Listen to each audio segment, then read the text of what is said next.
கவிதைச்சாரல். உங்களுடன் ஊதாப்பூ ஷிமாரா அலி. அஸ்ஸலாமு அலைக்கும் வரஹ்மத்துல்லாஹி வபரகாத்துஹு. கனவுகள் மீதான நம்பிக்கை கொண்டு நகர்வுகளின் போதான இருட்டுகளில் மிரட்சிக் கொள்ளாத நெஞ்சங்களுக்கே எதிர்காலம் வசப்பட்டு வெற்றிகளை வாகைச்சூடும். பறந்து கிடக்கும் சிந்தனைகளை பற்றி பிடித்து கவிவரிகளுடன் இன்றும் கவிதைகளுக்கான களம் கவிதைச்சாரல் நிகழ்ச்சியில் இன்றும் உங்களை சந்திக்கின்றோம். இலங்கை ஒலிபரப்பு கூட்டுத்தாபனம் கந்துரட்ட முஸ்லிம் சேவை 90.1 107.3 அலைவரிசையில் ஒவ்வொரு புதன்கிழமையிலும் ஒளிபரப்பாகும் கவிதைச்சாரல் நிகழ்ச்சியில் உங்கள் கவிதைகளும் இடம்பெற வேண்டும் என்றால் 07648485335 என்ற வாட்ஸ்அப் இலக்கத்துக்கு உங்கள் கவிதைகளை அனுப்பி வைக்கலாம்.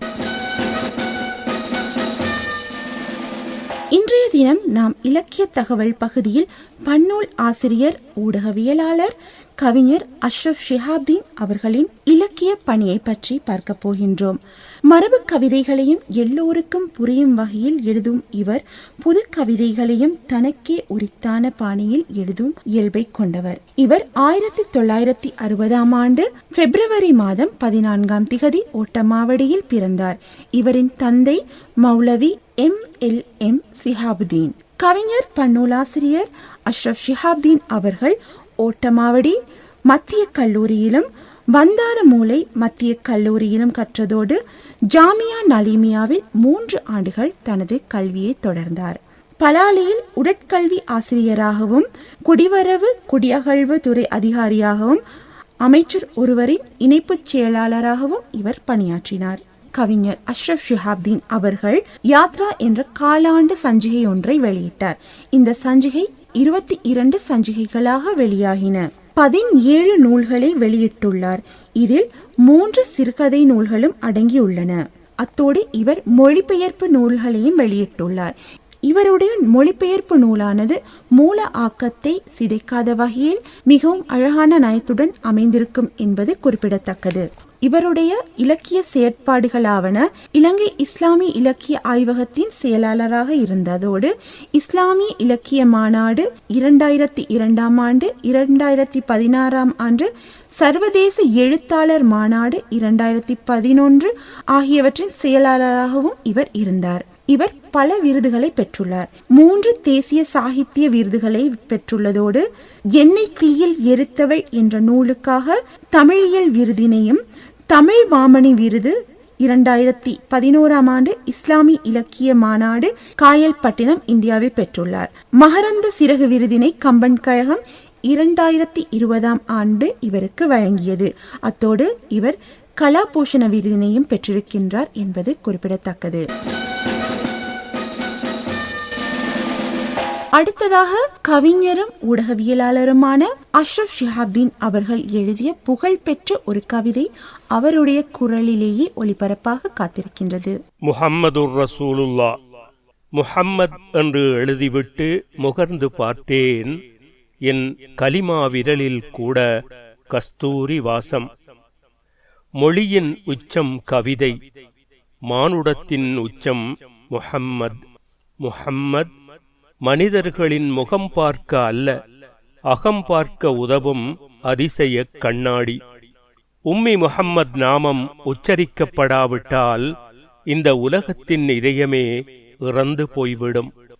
முஹம்மத் என்று உச்சரிக்கப்பட்டால் சண்டாளன் வாயிலிருந்தும் கூட சலவாத் வந்துவிடுகிறது. வையகத்துக்கு வந்த தீர்க்கதரிசிகள் வாழ்வதற்கு வழிகாட்டினார்கள்தாம். வாழ்ந்து காட்டிக்கொண்டே வாழச் சொன்னவர் முஹம்மத் மட்டுமே. கல்லால் சாதித்துக் கொண்டிருந்தோரை சொல்லால் சாதிக்கச் சொல்லிக் கொடுத்தார். எழுதத் தெரியாதவர் முஹம்மத். முழு உலகமும் அவரை எழுதிக் கொண்டே இருக்கிறது. தலைவர் என்ற சொல்லை விளக்க தனி அகராதி ஒன்று உண்டு. அதன் பெயர் முஹம்மத். முஹம்மத் ஓர் அற்புத மலர். ஒவ்வொரு கணமும் அது மலர்ந்து கொண்டே இருக்கிறது. முஹம்மத் கிரகணம் மறைக்காத சூரியன், அமாவாசையே இல்லாத நிலவு.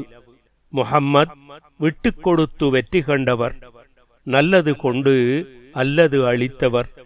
முஹம்மத் ஓர் ஒற்றை துளிச் சமுத்திரம். முஹம்மத் ஓர் எழுத்துப்பிழை கூட இல்லாத புத்தகம். முஹம்மத் கோடிக்கணக்கான முஸ்லிம்களின் கல்புத் துடிப்பு. முஹம்மத் ஒரு சந்தி, எந்த பாதையில் வந்தும் இணைந்து கொள்ளலாம்.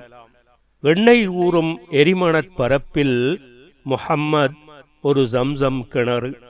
கடலிலிருந்து பார்த்தாலும் காட்டிலிருந்து பார்த்தாலும் முஹம்மத் வழிகாட்டும் அதிசயக் கலங்கரை. முஹம்மதின் கப்பல் திசை தவறுவதே இல்லை. காலம் முஹம்மதிடம் தோற்றதைப் போல வேறு யாரிடமும் தோற்றதில்லை. அவர் கற்களில் தான் விதைத்தார், ஆனால் கற்பக தருக்கள் முளைத்தன. முஹம்மத் கழுகுகளின் கூடுகளுக்குள் வாழ்ந்த ஒரு சமாதான புறா. முஹம்மத் ஒருபோதும் ஒரு கனவாக இருந்ததில்லை, எப்போதும் நனவாகவே இருக்கிறார். நபிகளார் நவின்றவை நவீன கவிதைகளைப் போல சிக்கலானவை அல்ல, நாட்டார் பாடல்களைப் போல் நெஞ்சில் இனிப்பவை. முஹம்மத் காட்டிய நெறி இரத்தம் சிந்தும் உலகுக்கு சித்தம் மாற்றும் சிறந்த மருந்து. அதிலிருந்து விலகும் போதெல்லாம் கத்தம் மோதி கதறி அழுகிறோம். தெளிவான பாதையைத்தான் நமக்கு அவர் தேர்ந்து தந்தார். நாம் தான் முட்பாதையில் நடக்க முடிவெடுத்தோம். வாழ்க்கையை சரியாக வகுத்துத் தந்தவர் முஹம்மத். வகுக்கப்பட்டதை வகுக்கப் போய்த்தான் வருத்தத்தில் விழுந்திருக்கிறோம். நபியே, நபியே, எங்கள் கண்ணின் மணியே, ஒற்றுமைக்கென்று ஒரு கயிற்றை விட்டுச் சென்றீர்கள். கயிற்றை காப்பதாக கதை விட்டுக் கொண்டே கயிறிழுக்கிறோம் நாங்கள். சிலர் கைகளில் கிடைக்கிறது தும்பு, சிலர் வாயில் வருகிறது வம்பு. நாயகமே, நாயகமே, நீங்கள் இறைஞ்சுங்கள், எங்களிடமிருந்து எங்களை காப்பாற்ற இறைஞ்சுங்கள். அது பன்னூலாசிரியரும் ஊடகவியலாளருமான அஷ்ரப் ஷிஹாப்தீன் அவர்களுடைய கவிதை அவர் குரலிலேயே ஒலித்தது. பன்னூலாசிரியரும் ஊடகவியலாளருமான அஷ்ரப் ஷிஹாப்தீன் அவர்கள் எழுதிய சுவர்களில் உருவாகும் சித்திரங்கள் என்ற கவிதை தொகுதியின் வெளியீட்டு விழா எதிர்வரும் ஜூலை மாதம் 7ஆம் திகதி ஞாயிறு மாலை 4 மணிக்கு கொழும்பு 9 திமட்டகொட வீதி YMMA மண்டபத்தில் நடைபெற உள்ளது. இந்த நிகழ்வு கவிமணி நஜ்முல் ஹுசைன் தலைமையில் நடைபெறுவதுடன் பிரதம அதிதியாக முன்னாள் அமைச்சரும் அகில இலங்கை மக்கள் காங்கிரஸ் தலைவருமான கௌரவ ரிஷாத் பதியுதீன் அவர்களும், விசேட அதிதியாக மீன்பிடித்துறை அமைச்சின் மேலதிக செயலாளர் திருமதி அனுஷா கோகுல பெர்னாண்டோவும் கலந்து கொள்ள உள்ளார். நிகழ்வினை இலங்கை நெய்னார் சமூக நலக்காப்பகம் ஏற்பாடு செய்துள்ளது. அடுத்த நேயர்கள் எமக்கு அனுப்பிய கவிதைகளை கேட்போம். கல்லடிகளும் சொல்லடிகளும் சில்லறைகள் தான் தொடுக்கும்.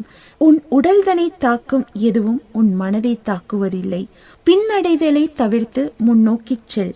அடுத்த கவிதையினை தருகின்றார் முகமது சனான். இனங்களை இணைத்துக் கொண்டு பறக்க எத்தனிக்கும் என் சிறகுகளுக்கு சில சில்லறைகளின் கடிவாள கயிறுகள் கட்டி பார்க்கின்றன. உலக அமைதியை உறக்க பேசும் என் உதடுகளுக்கு ஒட்டு போட எத்தனிக்கும் சில சூனியக்காரர்களின் மாந்திரீக பஜனைகள் காதுகளை குத்தி குடைகின்றன. சிக்கல்களை அவிழ்த்து பிரித்து எடுக்கும் என் சாமர்த்திய சிந்தனைக்கு மந்தம் பூசும் மதவாதிகளின் துவேச வாசகங்கள் என் கண்களுக்குள் நெருப்பாகச் சுடுகின்றன. பதவிகளின் பாராட்டுக்காய் பலரையும் காட்டிக் கொடுத்து கைதட்டல் வாங்கும் குள்ளநறி கூட்டங்களின் கூக்குரல்கள் இன்னும் குறையாமல் மலிந்து கிடக்கின்றன. பிரதேச வாசம் தூண்டி மனங்களை துண்டாக்கும் மடக்கூட்டங்களுக்கு என் எழுத்துக்கள் எப்பொழுதும் சாட்டையடிதான். கரைகளை பூசும் கைகளையெல்லாம் என் கவிதைகள் கழுவிக்கொண்டேதான் இருக்கின்றன. என் சிந்தனைகளை சிப்பிக்குள் அடைத்து கடலில் கரைத்துவிட கங்கணம் கட்டும் கலகக்காரர்களுக்கு தெரியாது நான் நீரில் கரைந்து போகும் சாம்பல் அல்ல, மிதந்து கரையேறும் கட்டுமரம் என்பது. என் எழுச்சியை தடுக்க நீங்கள் போடும் தடை கற்கள் எல்லாம் குச்சிகளாய் என் காலுக்கடியில் கசங்கி கிடக்கிறது. தேகங்களின் கீறல்களுக்கு கட்டுப்போடுபவன் மட்டுமா மருத்துவன்? உடைந்த மனங்களுக்கு ஆபரேஷன் இல்லாத ஒத்தடம் பூசும் நானும் மருத்துவன்தான். வானுயர்ந்த கட்டிடங்களை நிர்மாணிப்பவன் மட்டுமா பொறியியலாளன்? இதயங்கள் உடைந்து விடாமல் நம்பிக்கையை கட்டி எழுப்பும் நானும் பொறியியலாளன் தான். கூண்டில் உள்ள குற்றவாளிகளுக்கு தீர்ப்பு சொல்பவன் மட்டுமா நீதிபதி? உற்ற நண்பர்களுக்கும் உடன்புறவா உறவுகளுக்கும் உள்வீட்டு பிளவுகளை சரிபுலை கண்டு சாந்து பூசி சீர் செய்யும் என் எண்ணங்களும் நீதிபதிதான். நான் சாணக்கியன், இடமறிந்து நடந்து செல்வேன். நான் அனுபவக்காரன், தோல்விகளைக் கண்டு துவண்டு விட மாட்டேன். நான் சிந்தனைவாதி, புரட்சி படையின் முன்வரிசையில் நிற்பேன். நான் யதார்த்தவாதி, சூழ்நிலைகளை சமாளித்துக் கொள்வேன். நான் இறைநேசன், மனிதர்களிடம் ஒரு நாளும் மண்டியிட மாட்டேன். நான் நடுநிலைவாதி, பதவிகளுக்கு சோரம் போக மாட்டேன். நான் போர் வீரன், யுத்தங்களைக் கண்டு பின்வாங்கவே மாட்டேன். புத்தக அறிவில் பூச்சியம் நான், பண்பாட்டு அறிவில் பக்குவம் நான். எதிர்ப்பதானால் திடமாக எதிர்த்து நிற்பேன். விட்டுக் கொடுப்பதானால் மனதார விட்டுக் கொடுப்பேன். அன்பு நிறைந்த மனம் என்பதற்காக அடிமையாகிவிட மாட்டேன். உதவிக்கு பின் உபகாரத்தை எதிர்பார்த்திருக்க மாட்டேன். அதனால் தான் உடனிருந்த நீங்கள் முதுகில் குத்தியும் வலிகள் சுடவில்லை. உங்கள் கல்லறிகளால் காயப்பட்டும் காய்க்கும் மரமாகவே காய்த்துக் கொண்டிருக்கிறேன். என்னை வேட்டையாட நினைப்பவர்களுக்கு என் பதிலடி புதிராக இருக்கும். என் புதிர்களுக்கு விடை காண ஒரு யுகம் பிடிக்கும். கிரோசிமா குண்டு போல விளைவுகள் விஸ்வரூபம் எடுக்கும். என்னை எனது பாதையில் பயணிக்க அனுமதியுங்கள். நான் விடுதலை பாதையில் வேறு நடை போடவே விரும்புகிறேன். என் கால்களுக்கு கட்டு போடாதீர்கள். சுதந்திர உலகத்திற்கான நீண்ட தேடலில் இருக்கிறேன் நான். விட்டுவிடுங்கள். வரதட்சணை எனும் பெரும் தீயினை தூண்டுதல் ஏனோ. அடுத்த கவிதையினை வழங்குகின்றார் பமுனுபொல ஷாஃபி கான். வரதட்சணை வாங்காத திருமணம் அழகு, வரும் துன்பத்தை சந்திக்கும் தைரியம் அழகு, பெருமை இல்லாத வணக்கம் அழகு, ஏழையோடு பழகும் பழக்கம் அழகு, அதிகாரம் இல்லாத பதவி அழகு, எதிர்பார்ப்பு இல்லாத உதவி அழகு, அகங்காரம் இல்லாத நடை அழகு, அடுத்தவனுக்கு நிழல் தரும் குடை அழகு, கட்டோர் முன் பணிவழகு, பெற்றோர் முன் கனிவழகு, பகல் நேர வெயில் அழகு, படுத்துளி பட்ட முயல் அழகு, தோகை விரிக்கும் மயில் அழகு, தொகையரா பாடும் குயில் அழகு, அம்மா பிசைந்து தந்த உணவழகு, ஆழ்ந்த தூக்கத்து கனவழகு, நரைத்தாலும் பாட்டின் முடி வெள்ளை அழகு, பல்லில்லா குழந்தை செருப்பில் கொள்ளை அழகு,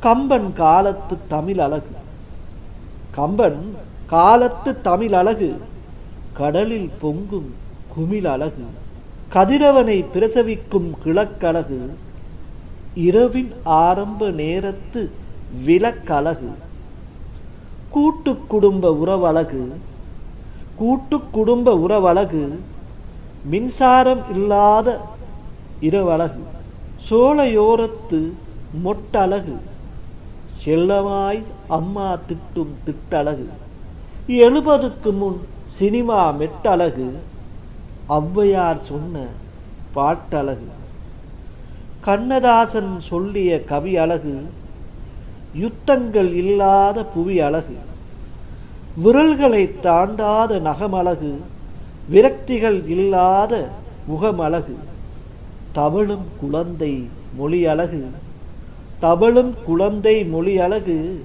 தவறுக்கு அழுகும் விழி அழகு, அழகு அழகு எல்லாம் அழகு, அளவோடு இருந்தால் அதுவே அழகு. திருத்தங்கள் அற்ற பொழுதுகள் கவிதையினை தருகின்றார் முகம்மது ஷஃப்ரி. பூவெளிகட. ஊர் சுற்றும் சிறு பட்டிகளாய், வயிறு வளர்க்கும் ஓட்டாண்டிகளாய், இறையுணர்வற்ற மக்களாய் வீணே அலைகின்றன இன்றைய இளைஞர்கள். சேமமாய் வாழ நேமமாய் வழி இருக்க கோணலாக இருக்கும் குரங்குகளாய் உழன்று திரிகின்றன. மரண அழைப்பு எப்போது வரும் என்ற இறை சிந்தனை விலகி இறை நிந்தனைதனை இசைத்ததோடு தேடுகின்றனர்.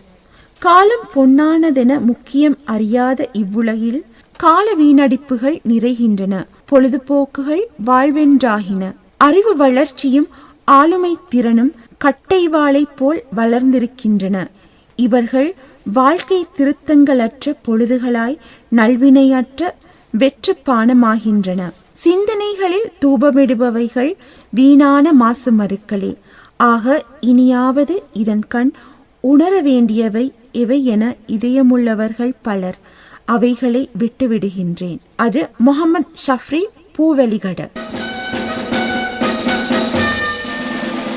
கடந்தவைகளில் நிலைக்காமல் நிகழ்பவைகளில் கலந்திருந்து தெரிந்தவைகளை எல்லாம் உலகறிய செய்யும் நல்மனம் கொண்டால் உலகில் வெற்றி நிச்சயம்.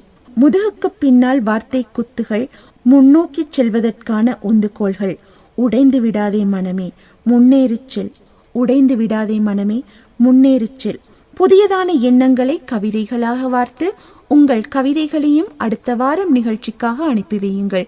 உங்கள் கவிதைகளையும் உங்கள் குரல்களிலேயே நீங்கள் பதிவு செய்து எங்களுக்கு அனுப்பலாம். நீங்கள் அனுப்ப வேண்டிய தொலைபேசி இலக்கம் 07648485355. அதே போல உங்களை பற்றிய அறிமுகத்தையும் உங்கள் நூல்களை பற்றிய அறிமுகத்தையும் கவிதைகளுக்கான களம் கவிதைச்சாரல் நிகழ்ச்சியினூடாக நீங்கள் செய்ய விரும்பினால் 07648485355 என்ற வாட்ஸ்அப் இலக்கத்துக்கு நீங்கள் எங்களை தொடர்பு கொண்டால் உங்கள் ஆக்கங்களையும் உங்களை பற்றிய விவரங்களையும் நாங்கள் கவிதைகளுக்கான களம் கவிதைச்சாரல் நிகழ்ச்சியில் நாங்கள் அறிமுகம் செய்வோம். மீண்டும் அடுத்த வாரம் கவிதைகளுக்கான களம் கவிதைச்சாரல் நிகழ்ச்சியில் சந்திக்கும் வரை சலாம் கூறி விடைபெறுகின்றேன். அஸ்ஸலாமு அலைக்கும் வரஹ்மத்துல்லாஹி வபரகாத்துஹு. ஊதாப்பூ ஷிமாரா அலியின் கவிதைச்சாரல் கேட்டீர்கள்.